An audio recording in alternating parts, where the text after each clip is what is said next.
Exactly how long does it take you to learn how to tread water? I'm gonna answer that, and in this video, I'm gonna give you the exact practice routine that you need to follow in order to guarantee you learn how to tread water. Join me as I unravel the 3 core truths on how to actually practice treading water, and the biggest false claim that swim programs make that set you up to fail. Truth number 1, exposure matters. And I'm gonna actually take this one step further and say that exposure in the deep end matters. So can we become proficient at treading water in the shallow end? Well, the answer is yes, but all bets are off the minute our feet leave the bottom. So how do we get that deep end practice exposure without feeling like we're putting our life in jeopardy? With my students, we use the sport near progressive flotation belt. This belt allows you to desensitize or get used to treading water in the deep end. And this is really critical to your learning because it allows you to get practice without having the fear response in your body of not having the floor underneath your feet.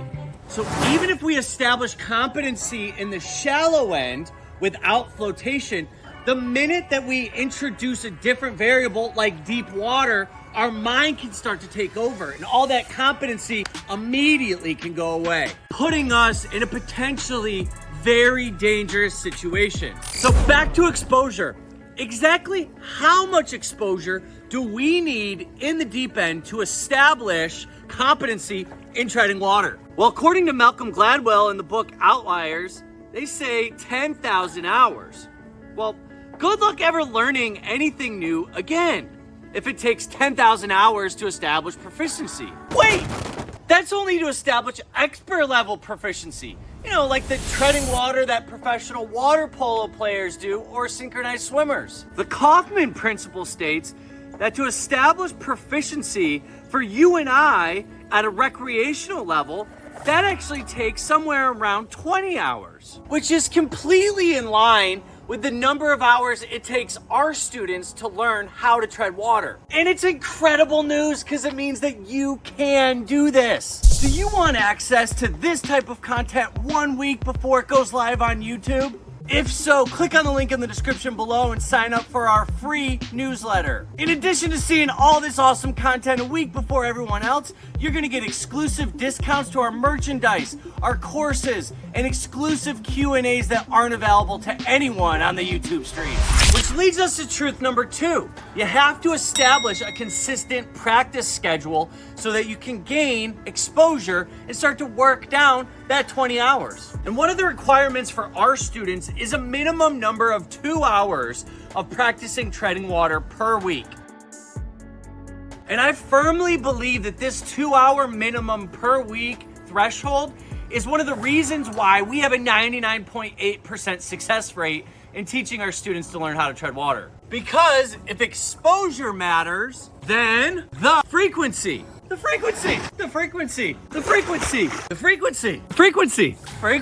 of exposure matters too. Let's break down a good, better, and best scenario so that you can see the difference in exposure and frequency that you'll get by setting up different potential swimming schedules. The good schedule is once a week for 2 hours on Saturday from 4 to 6 p.m. Notice how specific I was in that example. The great Tony Robbins says when you schedule it, it's done. So I challenge you to be extremely specific in your scheduling and to stick to the schedule that you put on paper. So if you only have 2 hours of availability in a given week, that's okay. Schedule it and go to the pool for 2 hours.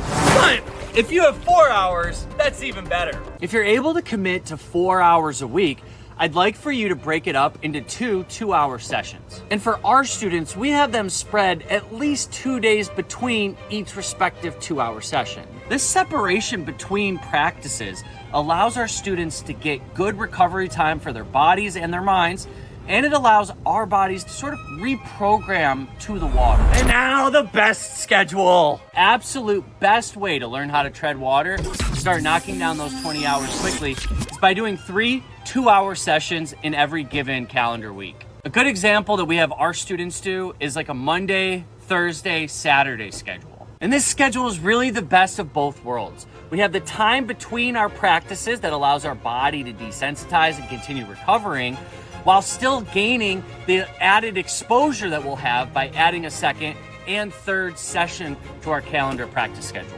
Now, at the end of the day, regardless of what schedule you're able to achieve, all of those are better than no schedule at all. What you can expect on average is that the good schedule will take a little bit longer for your body to adjust or for you to get competent in treading water, followed by the good schedule, which is twice a week.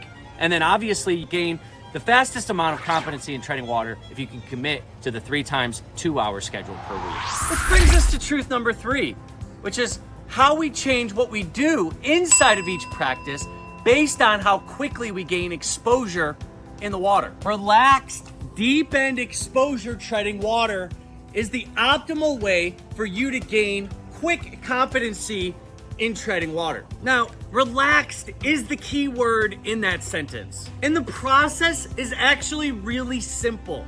I don't want you to overcomplicate it. The moment you are 100% relaxed in the given level of flotation support, well, it's time to slowly reduce the amount of flotation that you have.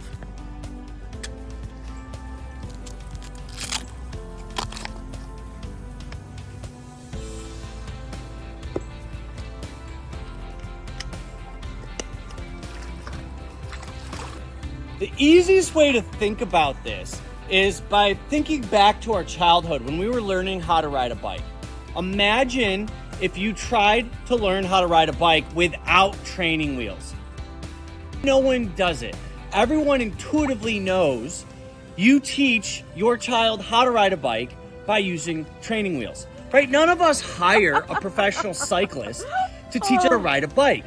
We use the training wheels to gain exposure. The added exposure allows us to gain competency. The increase in competency allows us to take the training wheels off and then ride the bike without training wheels. The same process holds true with our flotation aid, only we get the benefit of having, in theory, multiple sets of smaller and smaller training wheels. So now I have one less flotation aid support.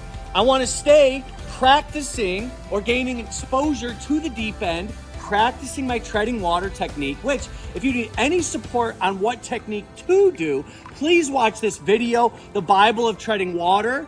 It is a foundational, essential for you to bring to the pool with you to learn how to use in conjunction the belt with that technique. And once you're 100% comfortable at this level of flotation, well, I want you to climb out of the water, take off the belt, and take off another set, one at a time, if I can get it, of our buoyancy aids. And then put the belt back on and follow that same practice routine where we just continue treading water in the deep end in this level of flotation. I want you to follow this process until you're all the way through your flotation belt, and then you are treading water without flotation. It is a easy system to guarantee your success. I'm gonna put a link to this flotation belt in the description below. I highly recommend you pick that up. Need extra support to overcome your anxiety of the deep end? Click on the link in the description below. Sign up for our free newsletter. By signing up for that, you will be alerted the moment our course goes live, which will cover not only how to overcome your fear of deep water, but it'll be a step-by-step process and how to tread water with confidence. I'll see you there. And now we've arrived at the false claim, and I would go so far as to say the ridiculous claim that most swim programs make, or promises that they make to you, claiming that you can learn how to do this life-saving survival skill in 30 minutes a week for 5 or 6 weeks. It's just not realistic. But you should set yourself up for success as optimally as possible. And my advice to you is to kind of disregard those programs and do it yourself. Well, you're not gonna do it yourself because you've got Coach Jeff and Coach Meredith behind the camera here to help you every step of the way. We're honored to be your Learn to Swim and Learn to Tread Water coaches. Please leave a comment in the comment section below on which one of these 3 practice schedules work for you. And I also want to know, how did this process work? Did you love it? Did it not work so well? Do you need some more advice? I want to know how it worked for you. Make sure to leave a comment in the comment section below. Guys, I'll see you in the next one.